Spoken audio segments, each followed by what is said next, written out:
Wednesday, May the 21st. Lake level is a little under 915, about the same as it's been the last 2 or 3 weeks. Water temperatures are actually starting to warm back up again. It cooled back down because we had, cold front come through last week. But it was about 67, 68 degrees this morning and got up to close to 70 degrees. The good thing is once it gets up into 70 degrees and stays up in there, them shad are going to start to spawn. And they'll actually start spawning, they'll lay their eggs on the styrofoam on the boat docks, around some timber. A lot of times they'll even lay the eggs on the back of the boat, while you're out there fishing.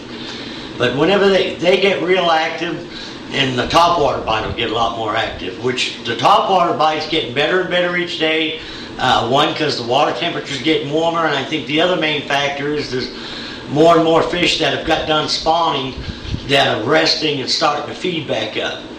Now we're starting to catch a lot more post-spawn fish on Carolina rigs, some on jigs. They're starting to get out there on some of them main lake and secondary points.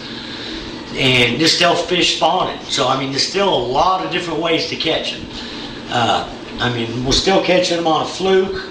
I've been throwing a bubblegum fluke back in some of the spawning areas, pulling some of the fish off the beds. Catching probably, more numbers of fish is coming on that crazy little Ned rig than anything. That's something that probably most everybody's seen, but it's something that got real big a year ago in the spring, and it seems to be out fishing, the shaky head, the football jig, even the split shot and the Carolina rig. But the best fish we caught today was on a Carolina rig lizard. We're starting to catch them on, like I say, main lake and secondary points. The fish are starting to get out there, and they're resting up after they got through spawning, and they're feeding a little bit more regular now. And, a lot of the fish are belching up real little crawdads, and I don't know what this little Ned rig is supposed to look like, probably a little crawdad, but it's the craziest looking little thing. I'm going to show you how to rig it up. But what it is, it's a half a Cinco cut in hand with a real small jig head. But basically all you do is you take a Cinco, cut it in half, and the Cincos that have been working the best for me is like a Strike King Zero or like the Z-Man. Those are the ones that got, a real stretchy.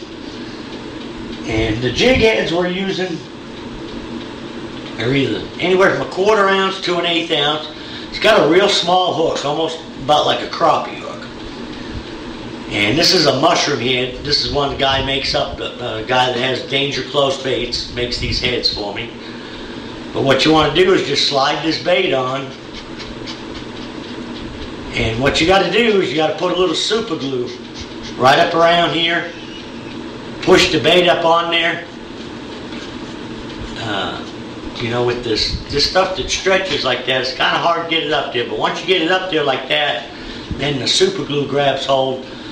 You can catch 20, 30 fish on it. And the numbers of fish that we've been catching, not so much on this, but on a little bit of everything, has still been crazy. It's 50 to 80, 90 fish a day. A lot of them are mainly small. We're still catching a lot of smallmouths, some Kentuckys, and a few more largemouths seem to be popping up. But, the numbers of fish, like I say, have been incredible. And a lot of the keepers have been the keepers just haven't been weighing too much. They're spawned out fish. So, and even in most of the tournaments, you may cull through a limit or two and still just have 10 or 11 pounds. It's been a little harder to catch the quality fish, but they are starting to show up. We had some good quality fish on topwater today. And what I'm throwing on topwater is a jointed redfin, a storm thunderstick will work, a Zara spook, or even a poplar. And I'm fishing at the same place you would fish, a month ago when the fish were pre-spawn. Kind of heading back into the spawning areas around the timber, any place where there's a good channel that comes up against a timbered bank or a point. Basically what these fish are doing is they're working their way back out of the spawning areas, and they're resting up over this timber. Now they're getting out over deep water, but the fish really aren't that deep. You can see them on your electronics. A lot of them about 8 to 12 feet deep. And if you find that you're getting quite a few fish, coming up and slapping at a bait but won't eat it, a good bait to throw in is a This is a Lucky Strike scrounger head. And I've got a super fluke behind it in a bait fish color, but any kind of shad color will work. And what you can do is count this thing down to about 5 or 8 feet and just slow roll it, just like a spinnerbait. Some of the strikes have been pretty violent on it. They'll actually knock slack in your line. A lot of the other bites will just be heavy, or you'll feel like you've bumped against a tree.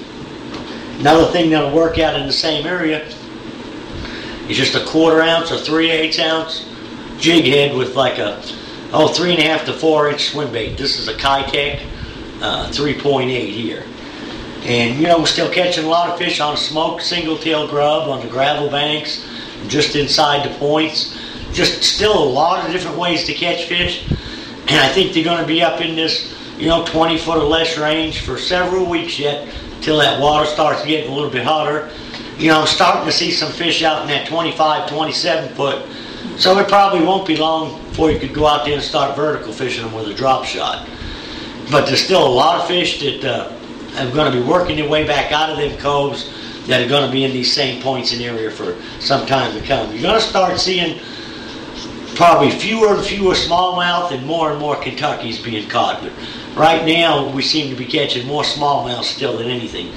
And the same thing's kind of happening all over the lake, from Shell Knob to the dam, Campbell Point, Baxter area. Now, the upper rivers, that bite up there will get better on the drops and ledges, another month or so as the water gets a little hotter. So it's still, I think I mentioned it last week, but it's a great time to take your kids out fishing, or somebody that doesn't fish a lot, because the fish aren't everywhere, but whenever you get 1 or 2 bites, slow down, you're going to get several bites. It's a lot of fun. You can catch a lot of fish out there. So till next, and be safe out there this weekend. It's our first big weekend. So kind of, a lot of people will be out there, haven't been out for a year or so. So just be safe and have a good time. Until next week, good luck, good fishing.